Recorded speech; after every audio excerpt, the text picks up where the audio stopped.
Hello दोस्तों, astro stock prediction में आपका स्वागत है। Good morning.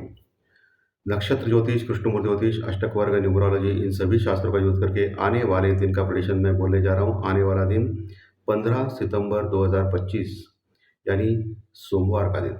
इस दिन एज पर फाइनेंशियल एस्ट्रोलॉजी क्या हो सकता है, ये जानने की कोशिश करेंगे। ओम श्री गणेशाय नमः। चैनल के डिस्क्रिप्शन बॉक्स में बिलो द टाइटल डिस्क्लेमर रखा है, इसको कृपया पढ़िए। यानी एज पर डिस्क्लेमर, ये एजुकेशनल प्रोग्राम है। इसके तहत जो भी मैं बोल रहा हूँ, ये मेरी पर्सनल राय है, मेरी खुद की राय है। आपके प्रॉफिट या लॉस, लाभ या हानि के लिए मैं और मेरा चैनल जिम्मेदार नहीं रहेंगे, रिस्पॉन्सिबल नहीं रहेंगे। ये प्लीज़ नोट करके रखिए।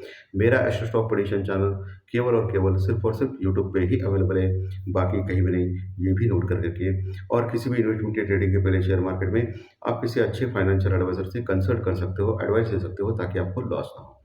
चलिए दोस्तों, शुरू करेंगे। दोस्तों, शुक्रवार के सत्र में हम पॉजिटिव क्लोज हो गए अच्छे खासे। निफ्टी लगभग 110 पॉइंट प्लस में क्लोज हो गया, 25,114 के पास, 25,114 के पास। और वही बैंक निफ्टी लगभग 140 पॉइंट, 140 पॉइंट प्लस में क्लोज हो गया, 54,810 के पास, 54,810 के पास। अच्छी खासी तेजी शुक्रवार के सत्र में देखी गई और मार्केट ने एक इम्पोर्टेंट लेवल के ऊपर ब्रेकआउट दिया, 25,000 के ऊपर क्लोज करके। ये बहुत ही बढ़िया हो गया और मार्केट अभी थोड़ा सा बुल ग्रिप में चल रहा है। एफआई और डीआई दोनों ने मिलकर बाइंग की थी शुक्रवार के सत्र में। एफआई ने हालांकि बहुत कम बाइंग की, 110 करोड़ की लगभग कैश में, और डीआई ने भी बहुत कम बाइंग की, 1500 करोड़ की, 1550 करोड़ के आसपास की, 15 करोड़ के आसपास की कैश में बाइंग की। यानी दोनों ने मिलकर हल्का सा बाइंग किया और अभी एफआई की लॉन्ग पोजीशन बढ़ते जा रही है दोस्तों, ये अच्छी बात है। अभी एफआई की लॉन्ग पोजीशन लगभग 86-88%, सॉरी 12 to 14% लॉन्ग पोजीशन अभी इंडेक्स फ्यूचर में आ रही है। और जो शॉर्ट पोजीशन जो 93% तक गई थी शॉर्ट पोजीशन, वो अभी 86-88% तक आ गई है। यानी शॉर्ट्स हल्के से कम हो रहे हैं, लेकिन अभी भी बहुत बड़ी मात्रा में शॉर्ट्स बने हुए हैं सिस्टम में। अभी भी 86-88% के शॉर्ट्स अभी भी 85 to 86% शॉर्ट्स अभी भी बने हैं सिस्टम में दोस्तों। वो कब क्लियर करेंगे अभी एफ, वो देखना पड़ेगा। लेकिन इंपॉर्टेंट लेवल के ऊपर हम लोग आ गए हैं। आपको तो पता है कि ट्रम्प अभी फिर से मीठी मीठी बातें करने लग रहा है हमारे मोदी जी से, लेकिन पीछे से वो बोल रहा है यूनियन, इसको यूरोपियन यूनियन को बोल रहा है कि 100% टेरिफ लगाए इंडिया के ऊपर। और हमारा जो गवर्नमेंट है उसका जवाब नहीं दे रहा है हमेशा की तरह। ओके, ये थोड़ा सा गड़बड़ लग रहा है। हमारी जो विदेश नीति है वो थोड़ी सी गड़बड़ है। अमेरिका जब बोलता है तो हम लोग एकदम से शांत बैठते हैं, कुछ बातें ही नहीं करते हैं, कुछ अपोज नहीं करते, स्पेशली ट्रम्प को। लेकिन वही देखिए चाइना, चाइना ने करारा जवाब दिया है ट्रम्प को और क्लियरली बोला है ये अलाउड ही नहीं है। आप चाइना और भारत के ऊपर आप बोल रहे हैं कि 100% टेरिफ यूरोपियन यूनियन लगाए, ये आपको बोलने का हक ही नहीं है। ओके, हमारा कोई लेना देना नहीं है रशिया और यूक्रेन के युद्ध से। और हम लोग हमारे लार्ज जो जनसंख्या है उसकी जो नीड है वो कंप्लीट करने के लिए हम लोग ऑयल लेते हैं रशिया से, और जो सस्ता मिल रहा है। ओके, चाइना ने करारा जवाब दिया और ये विदेश नीति मुझे बहुत अच्छी लगती है दोस्तों। इसलिए डर के मारे ट्रम्प अभी भी चाइना के ऊपर टैरिफ नहीं लगा रहे हैं। हमको जैसे लगाया उसने 50% का, लेकिन चाइना के ऊपर नहीं लगाया। तो ये कहीं ना कहीं विदेश नीति हमारी बहुत कमज़ोर है ऐसा दिखा रहा है। बाकी का ठीक है, लेकिन अमेरिका के खिलाफ विदेश नीति बहुत कमज़ोर लग रही है मुझे। ट्रम्प को मोदी जी जवाब क्यों नहीं दे रहे हैं, ये बहुत बड़ा क्वेश्चन मार्क का सवाल है। ओके, जैसे चाइना बिंदास अपोज करता है ट्रम्प को। पिछली बार भी चाइना ने, जैसे पिछली बार आपको याद रहेगा 2-3 महीने पहले ट्रम्प ने बोला था कि चाइना के ऊपर सैंक्शन लगाएंगे, और सैंक्शन लगाया था 100%। उसके बाद 200%, 300% ऐसा सैंक्शन लगाया था। सेम टू सेम चाइना ने 100, 200, 300% चाइना के ऊपर, अमेरिका के ऊपर टैरिफ लगाए थे। उससे क्या हो गया कि अमेरिका डर गया और ज़ीरो कर दिया अभी, और अभी बातें चल रही है ऐसा बोल रहा है। और हम लोग क्या किया, 50% टैरिफ लगा दिया ट्रम्प ने, लेकिन हम लोग चुपचाप सहते रहे। उसका जवाब बिल्कुल नहीं दिया ट्रम्प को हम लोगों ने, इनडायरेक्टली दे रहे हैं हम लोग जवाब, इनडायरेक्टली। तो ये कहीं ना कहीं मुझे लग रहा है कि ये गलत है भाई। ट्रम्प को बोलना भी चाहिए, हमारे मोदी जी ने मुंह तोड़ जवाब देना चाहिए। हमेशा वो क्रेडिट लेते हैं कि भारत पाकिस्तान के युद्ध उसने उन्होंने रुकवाया, तो इमीडिएटली उन्होंने बोलना चाहिए कि ये झूठ बोल रहे हैं, ऐसा कोई नहीं किया है, हम लोगों ने बंद करा दिया है। लेकिन ये बोलने को तैयार ही नहीं है, समझ में नहीं आता ये ऐसा क्यों कर रहे हैं। तो ये क्लियर कट दिख रहा है दोस्तों, इससे क्या होगा कि लोगों को पता चलता है इसके ऊपर। तो ये चीज़ तो मुझे खटक रही है दोस्तों, आप लोगों को भी खटकती रही है, बाकी सब ठीक है, लेकिन ये चीज़ ट्रम्प को करारा जवाब देना, जैसे चाइना दे रहा है वैसा देना चाहिए इंडिया ने, स्पेशली मोदी जी ने देना चाहिए।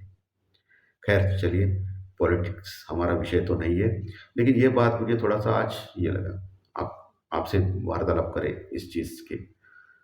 तो शुक्रवार के सत्र में इंडिया भी डर का इंडेक्स 2-3% गिरा और नीचे अभी 10 के आसपास पहुँचा है, और ये बहुत ही लो है दोस्तों।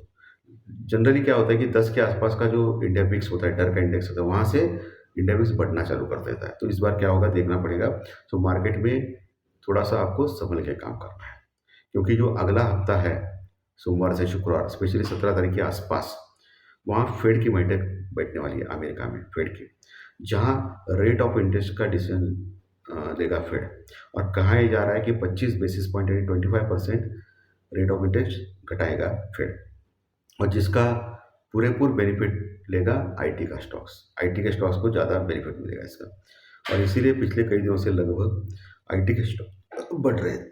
ये आप देख सकते हो, ज़बरदस्त तेज़ी आईटी के स्टॉक्स में दिख रही है दोस्तों। इसी के कारण अभी थोड़ा कंसर्ट कर रहे हैं, लेकिन एक एक हफ्ते पहले जो आईटी की रैली हो गई थी और कंटिन्यूस चल रही थी, वो आप देख सकते हो। ठीक है? तो इसके ऊपर भी फोकस रहेगा। कंज्यूमर कॉन्फिडेंस डाटा भी आने वाला है अमेरिका से, वो भी बहुत ही इम्पोर्टेंट है।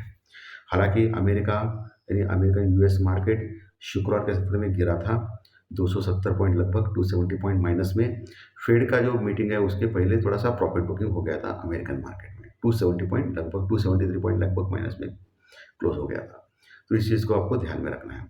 ब्रेंट क्रूड ऑयल लगातार गिर रहा है दोस्तों, ये अच्छी बात है हमारे लिए। 65-66 डॉलर के आसपास ब्रेंट क्रूड ऑयल है, और ये अच्छा है क्रूड ऑयल गिरना हमारे लिए तो। ओके, डॉलर इंडेक्स वही टाइम पास कर रहा है, 98 के नीचे ही है, उसमें कोई उछाल नहीं आ रहा है। ओके, तो उसका ये भी चीज़ का भी ख्याल आपको करना चाहिए। ठीक है? बाकी पुट कॉल रेशियो जो है अभी 1 के ऊपर पहुँचा है निफ्टी का, और बैंक निफ्टी का अभी भी वही है, 1 के आसपास। तो पुट कॉल रेशियो थोड़ा ज़्यादा होने के कारण आपको थोड़ा केयरफुल रहना है निफ्टी में एटलीस्ट, क्योंकि निफ्टी लगातार बढ़ रहा है दोस्तों, ये कंसोल्ट करके मुँह दे रहा है। ठीक है? लेवल्स के ऊपर आते हैं। तो निफ्टी में अभी 25,000 का लेवल बहुत ही इंपॉर्टेंट सपोर्ट बन चुका है। वहाँ पुट राइटिंग है as per option chain analysis के अनुसार, वहाँ अच्छी पुट राइटिंग है। सो वहाँ सपोर्ट करने वाले लोग बैठे हैं। तो 25,000 का लेवल एक अच्छा सपोर्ट है। उसके नीचे 24,900, 24,900 और 24,800, 24,800 और 850, ये लेवल बहुत अच्छा सपोर्ट दे सकते हैं। जब तक ये 24,800 टूटता नहीं है, तब तक डरने वाली बात नहीं बैंक निफ्टी में दोस्तों। तो बाय एंड डिप का टोटली मार्केट लग रहा है, बाय एंड डिप का स्ट्रॉन्ग मार्केट लग रहा है। ओके, और ऊपर का लेवल जो है वो अभी 25,200 का है। 25,150 पहला रेजिस्टेंस रुकावट लेवल हो सकता है कल के लिए निफ्टी में, 15 सितंबर के लिए, सोमवार के लिए, वो आपको वॉच करना है। उसके ऊपर अगर टिक गया, 25,180 पार कर दिया, तो फिर 25,200, 220 ये लेवल आपको वॉच करना है। 25,220 का लेवल जब तक क्रॉस नहीं करता है निफ्टी और आधा घंटा टिकता नहीं है, तब तक वहाँ से नीचे आने का ज़्यादा खतरा है। ओके, क्योंकि 25,200, 250 के आसपास बड़ा रजिस्टेंस रुकावट लेवल है, वहाँ अच्छी कॉल राइटिंग है, तो वहाँ से प्रॉफिट बुकिंग करके नीचे आ सकता है निफ्टी दोस्तों। ये आपको ध्यान में रखना है, एक बार के लिए तो मुझे लग रहा है दोस्तों, सोमवार के लिए, ये आपको ध्यान में रखना है। वही बैंक निफ्टी कमज़ोर है, अभी भी बहुत कमज़ोर है, इतना ज़्यादा नहीं बढ़ रहा है, बहुत हल्का बढ़ रहा है बैंक निफ्टी। नीचे 54,500 का एक स्ट्रॉन्ग सपोर्ट है, अभी 54,800 के ऊपर क्लोज हो गया है, 54,800 के ऊपर, 54,500 से स्ट्रॉन्ग सपोर्ट, उसके बाद 54,300, 54,000 के स्ट्रॉन्ग सपोर्ट बैंक निफ्टी में। ऊपर का लेवल 55,000, 55,200, ये एक स्ट्रॉन्ग रेजिस्टेंस रुकावट का लेवल हो सकता है, जहाँ अच्छी कॉल राइटिंग है ऑप्शन चेन एनालिसिस के अनुसार। सो वहाँ आपको थोड़ा सावधान रहना है। 55,000, 55,200 के पास जाके वहाँ नीचे आने का खतरा ज़्यादा है, लेकिन उसके ऊपर गया तो फिर अच्छी रैली बैंक निफ्टी में बन सकती है, जो 55,500 तक भी लेके जा सकती है। ये आपको ध्यान में रखना है सोमवार के लिए। चलिए अभी ज्योतिष शास्त्रीय प्रेडिक्शन के ऊपर आते हैं। सो सोमवार चंद्रमा का दिन एज पर न्यूमरोलॉजी, और तारीख है 15 तारीख, 1 + 5 = 6, और ये है शुक्रदेव का अंक। सो एज पर न्यूमरल तो ठीक ठाक नहीं है, चंद्र शुक्र है। सुबह 9:15 as per Krishnamurthy chart, KP chart, तुला लग्न की कुंडली है। और चंद्रमा दिखेंगे आपको मिथुन राशि में, यानी बुध के राशि में। और उसका जो नक्षत्र है वो आर्द्रा नक्षत्र, जो राहु का है। तो राहु का नक्षत्र में चंद्रमा है, राहु है भाई राहु, ये आपको ध्यान में रखना है। और स्पेशली आर्द्रा नक्षत्र में मार्केट में मूवमेंट होते हैं बड़े बड़े, तो आपको बहुत केयरफुल रहना है इस दिन दोस्तों, राहु के नक्षत्र में चंद्रमा होने के कारण। ठीक है, ये आपको इंडिकेट कर रहा है पहला पॉइंट। दूसरा पॉइंट, चंद्रमा बृहस्पति के साथ है, गुरुदेव के साथ है, और ये बहुत ही अच्छी बात है, परफेक्टली होती है। सो ये बिग पॉजिटिव मार्केट के लिए रहेगा। लेकिन यहाँ और एक चीज़ कहना चाहता हूँ मैं, कि चंद्रमा के ऊपर और गुरुदेव के ऊपर राहु की पूरी दृष्टि है। राहु का नक्षत्र है और राहु की पूरी दृष्टि है। ये खराब है दोस्तों, बड़ा खराब है। इस चीज़ को आपको ध्यान में रखना है। ओके, शनिदेव के साथ केंद्र योग कर रहा है चंद्रमा।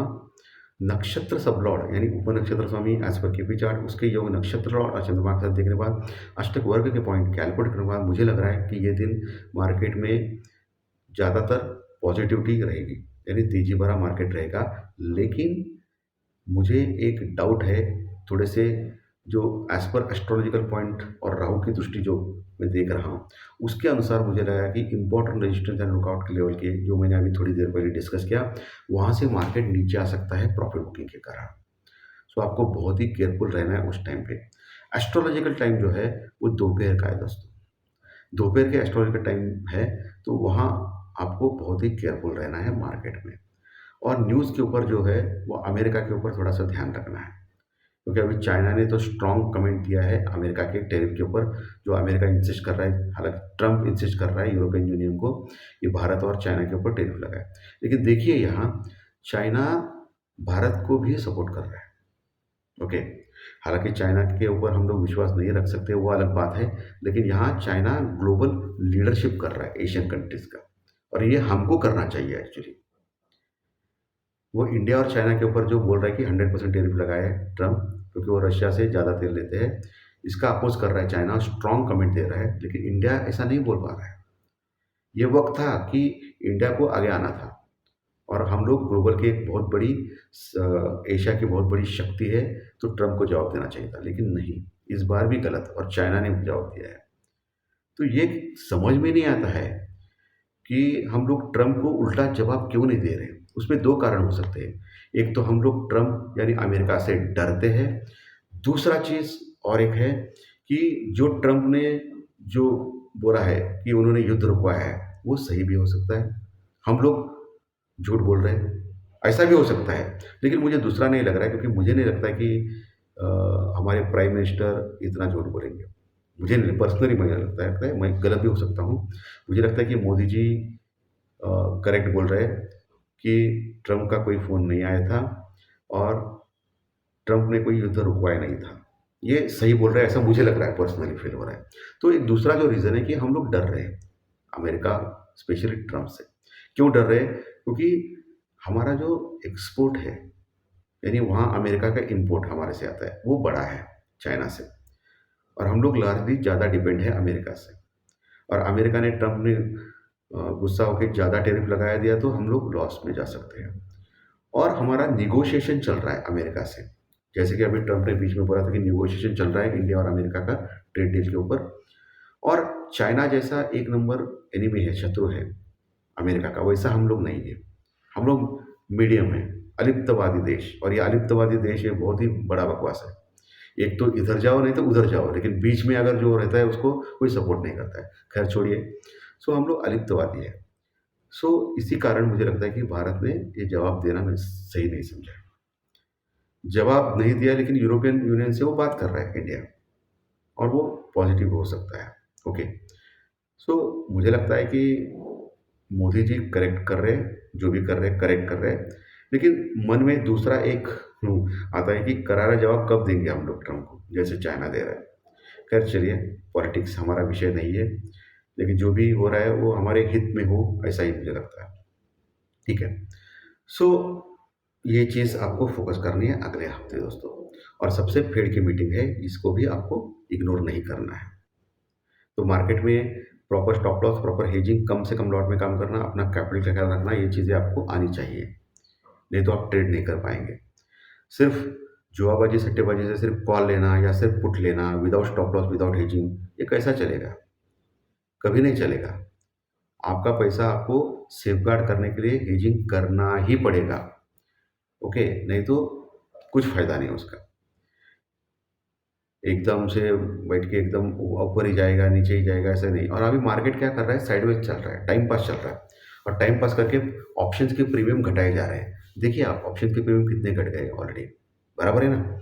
सो ऑप्शंस के प्रीमियम घटने से क्या हो रहा है कि कॉल और पुट ऑप्शन बायर्स को लॉस हो रहा है और ऑप्शन राइटर जो है लगातार विन हो रहा है, लगातार जीत रहा है।